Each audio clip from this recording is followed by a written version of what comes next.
Hello friends, welcome to தேன் சுவை kitchen. இன்றைக்கி நம்ம கிச்சனில் ரொம்பவே சுவையான எக் புலாவ் எப்படி செய்கிறதுன்னு பார்ப்போம். இந்த எக் புலாவ் ரொம்பவே அருமையாக இருக்கும். பிரியாணி மாதிரியே தான் இருக்கும், ஆனால் கொஞ்சம் டிஃப்ரெண்ட். இந்த புலாவை நீங்களும் வீட்டில் ட்ரை பண்ணி பாருங்கள். வாங்க இப்போ எப்படி செய்கிறதுன்னு பார்ப்போம். ஒரு பேன் வச்சுக்கோங்க. அதில் கொஞ்சமாக எண்ணெய் சேர்த்துக்கலாம். ஒரு டேபிள் ஸ்பூன் நெய் சேர்த்துக்கிறேன். இது ஆப்ஷனல் தான், நீங்கள் சேர்த்துக்காமல் கூட செய்யலாம்.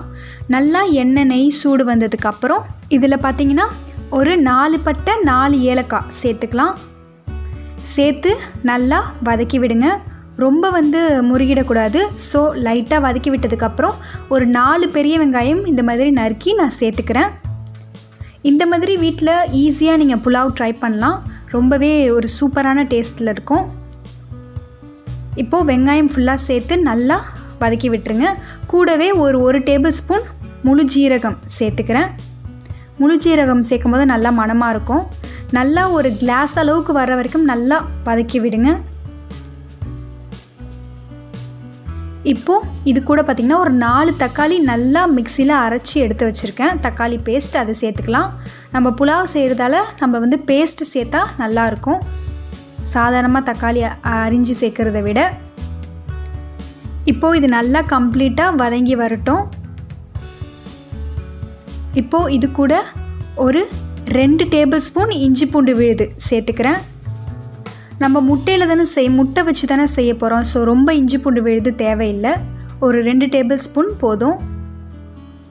இப்போது இந்த சைட் பார்த்திங்கன்னா ஒரு முழு கேரட், அப்புறமா கொஞ்சமாக பீன்ஸ் எல்லாமே நான் கட் பண்ணி வச்சுருக்கேன். ஒரு 7 முட்டை எடுத்து வச்சுருக்கேன். நல்லா அவிச்சு எடுத்து வச்சுக்கோங்க. இப்போது இது கூட ஒரு 3 டேபிள் ஸ்பூன் தயிர் சேர்த்துக்கலாம். நல்லா கெட்டியான தயிர் சேர்த்துக்கோங்க. சேர்த்து நல்லா மிக்ஸ் பண்ணி விட்டுருங்க. இந்த மாதிரி ஹெல்த்தியான புலாவ் குழந்தைங்களுக்கு செஞ்சு கொடுங்க, ரொம்பவே ஆரோக்கியம். இப்போது இது கூட ஒரு 3 டேபிள் ஸ்பூன் கரம் மசாலா சேர்த்துக்கிறேன். கூடவே 1 டேபிள் ஸ்பூன் மிளகாய் தூள், 1 டேபிள் ஸ்பூன் ஜீரகத்தூள், அப்புறம் பார்த்திங்கன்னா ஒரு 1.5 டேபிள் ஸ்பூன் பிரியாணி மசாலா சேர்த்துக்கிறேன். இது புலாவுங்கிறதால நம்ம அதிகமாக மிளகாய் தூள் சேர்க்க தேவையில்லை. ஸோ இது மட்டும் போதும். சேர்த்து ஃபுல்லாக மிக்ஸ் பண்ணி விட்டுருங்க. இப்போது தேவையான அளவு உப்பும் சேர்த்துக்கலாம். சேர்த்துட்டு இப்போது நம்ம வச்சுருந்த காய்கறிகளை உள்ளே சேர்த்துடலாம். நீங்கள் எந்த காய்கறி வேணாலும் சேர்த்துக்கலாம். பீட்ரூட், கேரட், இல்லை பீன்ஸ், கேரட், இந்த மாதிரி என்ன காய்கறி வேணாலும், காலிஃப்ளவர் எது வேணாலும் சேர்த்துக்கலாம். அது உங்களோட சாய்ஸ் தான். இப்போது நல்லா மிக்ஸ் பண்ணி விட்டுட்டு ஒரு 1/2 எலுமிச்சைப்பழம் புழிஞ்சு விட்டுக்கோங்க. கூடவே ஒரு டம்ளர் தண்ணி சேர்த்து நல்லா மிக்ஸ் பண்ணிவிட்டு மூடி வச்சுருங்க. இது நல்லா அந்த காய்கறிகள் வெந்து வரட்டும். இப்போது ஒரு 15லேருந்து 20 நிமிஷம் கழித்து பார்க்குறேன். காய்கறிலாம் நல்லா வெந்து வந்துருச்சு. இப்போது இந்த ஸ்டேஜில் நான் பொட்டேட்டோ ஃப்ரை பண்ணி வச்சுருந்தேன், அதையும் சேர்த்துக்கிறேன். தனியாக பொட்டேட்டோ நான் ஃப்ரை பண்ணி வச்சுருந்தேன். அந்த மாதிரி ஃப்ரை பண்ணி சேர்க்கும் போது நல்லா அந்த க்ரன்ச்சியாக நல்லா சூப்பராக இருக்கும். ஸோ ஃப்ரை பண்ணி சேர்த்துக்கோங்க. இல்லை நீங்கள் சாதாரணமாக கூட பொட்டேட்டோ சேர்த்துக்கலாம். இப்போது நம்ம வச்சுருந்த முட்டை அதையும் சேர்த்துக்கலாம்.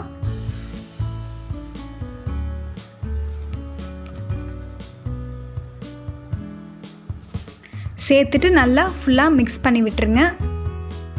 அடுப்பு அப்படியே சிம்மில் வச்சுருங்க. அந்த மசாலாவோட நல்லா அது குக் ஆகி வரட்டும். இப்போது இந்த சைடு பார்த்திங்கன்னா ஒரு 4 கப்பு ரைஸ் எடுத்திருக்கேன், பச்சரிசி. ஸோ அது கூட ஒரு 8 கப்பு தண்ணி சேர்த்து நல்லா கொதிக்க விட்டுடுங்க. ஏற்கனவே ஒரு 1/2 மணி நேரம் ஊற வச்சுக்கோங்க. ஸோ நம்ம தண்ணி சேர்த்து கொதிக்க விடும் போது ஒரு 2 நிமிஷம் இல்லை 3 நிமிஷம் வச்சுருங்க. அதுக்கு மேலே வைக்க வேணாம், எடுத்து வடிச்சிருங்க. ஏன்னா அதுக்கு மேலே வச்சா நம்மளுக்கு குழஞ்சி போயிடும். ஏற்கனவே நம்ம ஊற வச்சதால் ஒரு 2 நிமிஷத்துலேயே நல்லா உதிரி உதிரியாக வெந்து வந்துடும். இது பாருங்கள், நல்லா உதிரி உதிரியாக சூப்பராக வெந்து வந்திருக்கு. கொஞ்சம் கூட குலையவே இல்லை. கூடவே வேணும் நீங்கள் ஆயில் சேர்த்துக்கலாம். இப்போது இந்த சைட் பார்த்திங்கன்னா முட்டையை தனியாக எடுத்து வச்சுட்டேன், மசாலாவை தனியாக எடுத்து வச்சுட்டேன். இப்போது கொஞ்சம் கொஞ்சமாக இதில் ரைஸ் சேர்த்துக்கலாம்.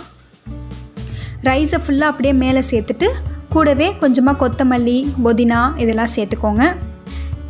சேர்த்துட்டு நல்லா மூடி தம்மில் போட்டுருங்க. ஒரு 10 நிமிஷம், 10லேருந்து 15 நிமிஷம் கூட அப்படியே இருக்கட்டும் தம்முலையே.